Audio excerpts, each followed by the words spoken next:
تبارك الذي بيده الملك وهو على كل شيء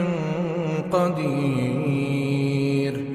الذي خلق الموت والحياة ليبلوكم أيكم أحسن عملا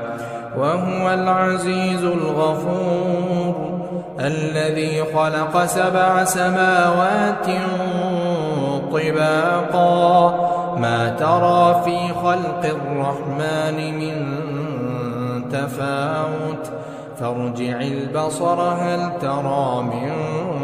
فطور ثم ارجع البصر كرتين ينقلب إليك البصر خاسئا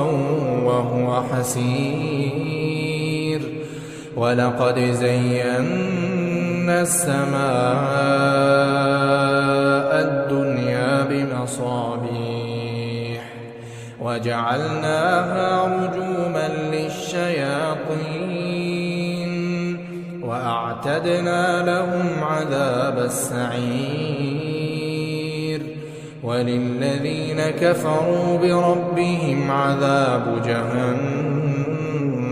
وبئس المصير. إذا ألقوا فيها سمعوا لها شهيقا وهي تفور تكاد تميز من الغيظ، كلما ألقي فيها فوج